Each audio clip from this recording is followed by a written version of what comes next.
11/3/2025 மதியம் ஒரு நண்பகல் நேரத்தில் நம்ம இந்தியாவுக்கு பக்கத்தில் இருக்கிற பாகிஸ்தான் நாட்டில் பலுச்சிஸ்தான் அப்படின்னு ஒரு மாநிலம் இருக்குது. அந்த மாநிலத்தில் வச்சு ஒரு ட்ரெயினை வந்து கிட்னாப் பண்ணிட்டாங்க. அங்கே உள்ள பலுச்சிஸ்தான் லிபரேஷன் ஆர்மி அப்படின்னு சொல்லக்கூடிய பாகிஸ்தான் டெரரிஸ்ட்.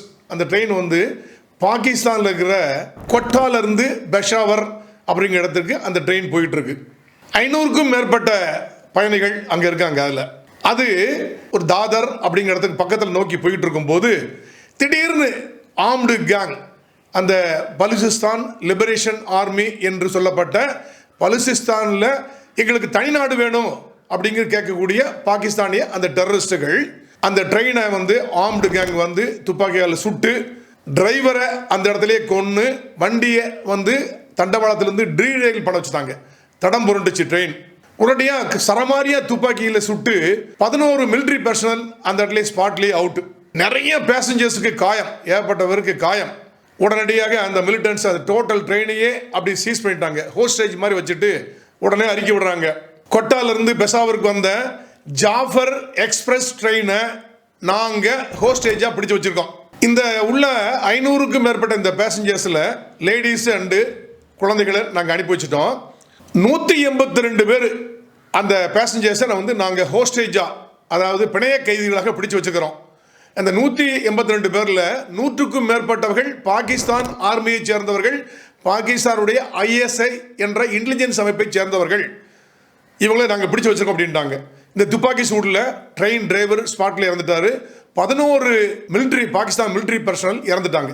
ஒரு மிகப்பெரிய train attack and taking hostage அப்படிங்கிற மாதிரி பணைய கைதிகள் அப்படின்னு மாதிரி ஒரு இன்சிடென்ட் இப்போ இன்னைக்கு மத்தியானத்துக்கு அப்புறம் நடந்திருக்கு. என்ன நடந்தது பார்த்தீங்கன்னா, இந்த பலூச் லிபரேஷன் ஆர்மி அப்படின்னு சொல்லக்கூடிய அந்த ஆர்மி பாகிஸ்தான்லேருந்து எனக்கு தனிநாடு வேணும் அப்படின்னு கேட்குறாங்க.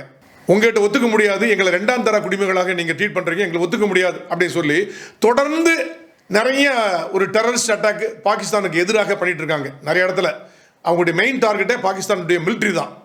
இந்த 2024 மட்டுமே ஏறத்தாழ 302 அட்டாக் பண்ணாங்க. அதில் 545 பேரை கொண்டுட்டாங்க. அதில் நிறைய மிலிட்ரி பர்சனல் அடக்கம். இப்படி பாகிஸ்தானுடைய ஒரு மாநிலமான பலுச்சிஸ்தானில் உள்ள நபர்கள் ஏன் பாகிஸ்தானுக்கு எகென்ஸ்டாக போராடுறாங்க அப்படின்னா, 1947 இந்தியா சுதந்திரம் அடைந்தது. அதே நேரத்தில் பாகிஸ்தானும் சுதந்திரம் அடைந்த பொழுது அங்கே இருக்கிற அந்த பலுச்சிஸ்தான் அப்படிங்கிற ஒரு மாநிலம், அது பஞ்சாப், நம்ம இந்தியாவில் உள்ள பஞ்சாபுக்கு அருகில் உள்ளது. பஞ்சாபிஸ் கூட நிறைய பேர் இருக்கிறாங்க அங்கே.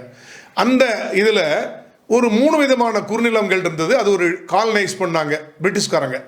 அதை நீங்கள் தனிநாடாக போக விரும்புகிறீங்களா, பாகிஸ்தான் கூட சேர விரும்புகிறீங்களா, அல்லது இந்தியா கூட சேர விரும்புகிறீங்களா அப்படின்னு பிரிட்டிஷ்காரங்க சுதந்திரம் அடையும் போது கேட்ட பொழுது பாகிஸ்தானுடைய முகமது அலி ஜின்னா அவர்கள் என்ன பண்ணாங்கன்னா, இல்லை இது எல்லாமே வந்து முஸ்லீம்ஸ் தான் அதிகமாக இருக்கிறாங்க, அதனால் நாங்கள் பாகிஸ்தானோட சேர்த்துக்கிறோம், பின்னாடி வேணும்னா அவங்களுக்கு நாங்கள் தனிநாடு சொந்த நாடு கொடுத்துட்றோம் அப்படிங்கிற ஒரு உத்தரவாதம் கொடுத்து அவங்கள பாகிஸ்தானோட சேர்த்துக்கிட்டார். ஆனால் இன்னைக்கு வரைக்கும் அந்த பலுச்சிஸ்தான் என்ற சொல்ல அந்த மாகாணத்திற்கு ஒரு சுயாட்சி அமைப்போ அல்லது ஒரு தன்னாட்சி அமைப்போ அல்லது ஒரு நிறைய ஒரு ரைட்ஸ் கொடுக்கவே இல்லை. ஒரு 2ஆம் தர குடிமக்களாக தான் அவர்கள் பார்க்கப்பட்டார்கள். ஏன்னா இந்த பலுச்சிஸ்தான் இருக்கிறவங்க எல்லாருமே வந்து மெஜாரிட்டியாக உள்ளவங்க மோஸ்ட்லி எல்லாருமே சன்னி முஸ்லீம்ஸ் தான். ஆனால் பாகிஸ்தானில் உள்ளவங்க பூரா எல்லாமே ஷியா முஸ்லீம்ஸ். இந்த பலுச்சிஸ்தானில் 0.07% மட்டும்தான் இந்த ஷியா முஸ்லீம்ஸ் இருக்கிறாங்க. இந்த ஷியா முஸ்லீம்ஸ் தான் பாகிஸ்தானில் மற்ற இதர இடங்களில் அதிகமாக இருக்கிறாங்க. அதனால் அவங்களுக்கும் அந்த சன்னி முஸ்லீம் ஷியா முஸ்லீம்ஸ்கிடையே ஒரு சின்ன ஒரு விரோதம், குரோத மனப்பான்மை இருந்து வந்துட்டு இருக்கிறது. இந்த பலுச்சிஸ்தான் என்ற சொல்லப்பட்ட பாகிஸ்தானின் ஒரு மாநிலம் பாகிஸ்தானுடைய மொத்த நிலப்பரப்பில் 40% நிலப்பரப்பு இந்த பலுச்சிஸ்தானில் தான் இருக்குது. நம்பர் 1. நம்பர் 2, பலுச்சிஸ்தான் என்பது பெரிய மலைகள், பாலைவனங்கள், டெசர்ட்ஸ் இதெல்லாமே இருக்குது. வாட்டர் ஸ்கேர்சிட்டி வந்து ரொம்ப மோசமானது. அதனால பாகிஸ்தான்காரங்க இதில் பெரிய நமக்கு லாபம் இல்லை அப்படின்னு சொல்லி நெக்லெக்ட் பண்ணிட்டே வந்தாங்க. இதில் இந்த பலுச்சிஸ்தானுடைய ஒரு பகுதி ஈரானை ஒட்டி எல்கையை ஒட்டி இருக்கிறது, ஒரு பகுதி ஆப்கானிஸ்தான் ஒட்டி இருக்கிறது, இன்னொரு பகுதி இதர பாகிஸ்தானை ஒட்டி இருக்கிறது. ஆக ஈரானில் சில அமைப்புகள், மிலிட்டரி அமைப்புகள்லாம் போராடுறாங்க. அவங்க வந்து இந்த பலுச்சிஸ்தானில் வந்து பதுக்கி ஒதுக்கிறாங்க. அதே மாதிரி பாகிஸ்தானுக்கு எதிராக இங்கே இருக்கிற பலுச்சிஸ்தான் லிபரேஷன் ஆர்மி பண்ணுறாங்க. அதனால் பாகிஸ்தானும் இவங்களை அட்டாக் பண்ணாங்க, ஈரானும் அப்பப்போ போய் எங்கள் டெரரிஸ்ட்டுக்கு நீங்கள் தான் தஞ்சம் கொடுக்குறீங்கன்னு வந்து இந்த பலுசிஸ்தானில் அட்டாக் பண்ணாங்க.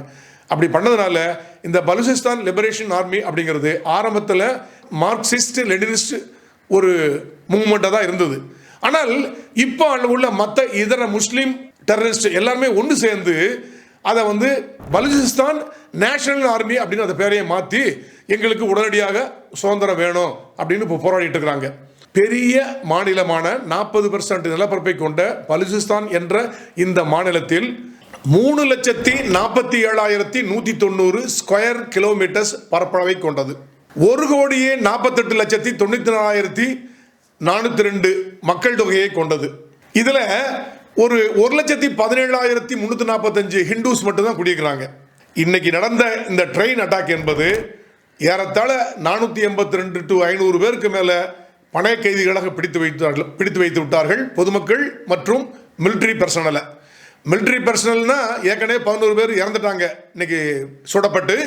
மீதி 100க்கும் மேற்பட்டவர்கள் பக்கா மிலிட்ரி அண்டு ஐஎஸ்ஐ சேர்ந்தவர்கள்.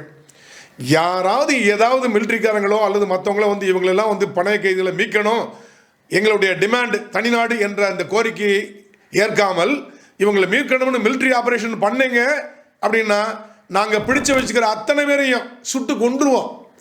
500க்கும் மேற்பட்டவரை பற்றிட்டாங்க, 182 பேர் தான் நாங்கள் எடுத்து வச்சுருக்கோம், அத்தனை பேரையும் நாங்கள் சுட்டு கொண்டுருவோம் நாங்கள் அப்படின்னு சொல்லி பலுசிஸ்தான் லிபரேஷன் ஆர்மி சேர்ந்த மிலிட்டன்ஸு மிகப்பெரிய ஒரு கோரிக்கை விடுத்திருக்கிறாங்க.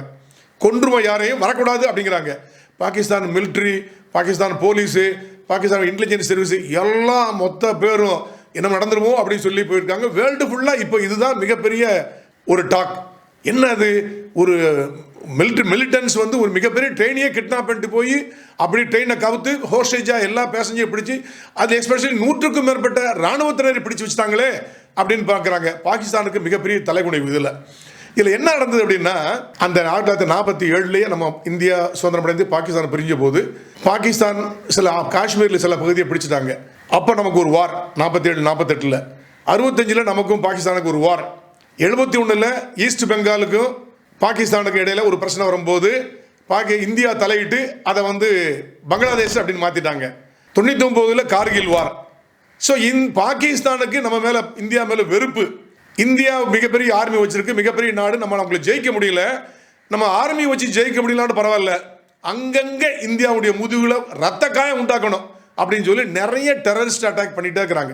டெரரிஸ்ட் ஊடுருவி வந்து ஜம்மு அண்ட் காஷ்மீரில் நிறைய டெரரிஸ்ட் அட்டாக் பண்ணி பொதுமக்களை எல்லாம் கொண்டுட்டு இருக்காங்க, இப்படிலாம் பண்ணிட்டு இருக்காங்க.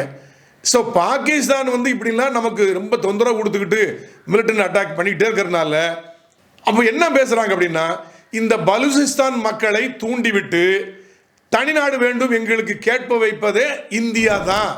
இந்தியா தான் இந்த பலுசிஸ்தான் லிபரேஷன் ஆர்மி அவங்களுக்கு பண உதவி செய்கிறது, ஆயுத உதவி செய்கிறது, அவங்களுக்கு எல்லாம் தூண்டிவிட்டு பாகிஸ்தானுக்கு எகெயின்ஸ்டாக போராட வைக்கிறதே இந்தியா தான் இதுக்கு பின்னணியில் இருக்கிறது அப்படின்னு பாகிஸ்தான் வந்து ஒரு கதையை பரப்பிட்டே இருக்கிறாங்க. அதுலேயும் நம்ம இந்தியாவுடைய national security adviser Ajit Doval இருக்கார் இல்லையா, அந்த அஜித் தோவால் வந்து இதுக்கு ரொம்ப காரணம். அவர் இதை எப்படி வந்து ஊமையாக இருந்துக்கிட்டு எந்த பிரச்சனையும் இந்தியாவில் பண்ணாமல் வெளியே தெரியாமல் ஃபைனான்சியல் சப்போர்ட், வெப்பன் சப்போர்ட் பண்ணிட்டு பலுசிஸ்தான் ஆர்மியை தூண்டிவிட்டு பாகிஸ்தானை உடைக்க ட்ரை பண்ணுறாங்க அப்படின்னு சொல்லிட்டு பாகிஸ்தான்லேருந்து கதையை பரப்புகிறாங்க. நான் அந்த கதையெல்லாம் நம்பலைங்க. கண்டிப்பாக நம்ம இந்தியாவில் அப்படிலாம் செய்யவே செய்யாது, கண்டிப்பாக செய்யாது. பாகிஸ்தானில் அங்கே ஷியா முஸ்லீம், சன்னி முஸ்லீம் ப்ராப்ளம் இருக்குது. பலுசிஸ்தான் மக்களை பாகிஸ்தான் அரசு 2ஆம் தர குடிமகளாக ட்ரீட் பண்ணுறாங்க. அதனால் அவங்க சுயமாக வெகுண்டெழுந்து இப்போ வந்து பலுசிஸ்தான் நேஷனல் ஆர்மின்னு புதுசாக ஃபார்ம் பண்ணி எல்லா டெரரிஸ்டும் ஆர்கனைஸும் சேர்ந்து பாகிஸ்தான் அகேன்ஸ்டாக போராடுறாங்க. இப்போ தனிநாடு கேட்குறாங்க. ஆக இந்த ட்ரெயின் ஹோஸ்டேஜ் அப்படிங்கிறது இன்றைக்கி பெரிய ஹாட் டாபிக். ஏறத்தாழ ஒரு 182 to 200 பேர் பிணைய கைதிகளாக பிடிச்சிருக்காங்க. 100 பேருக்கு மேலே அதில் வந்து ஆர்மி பர்சனல்.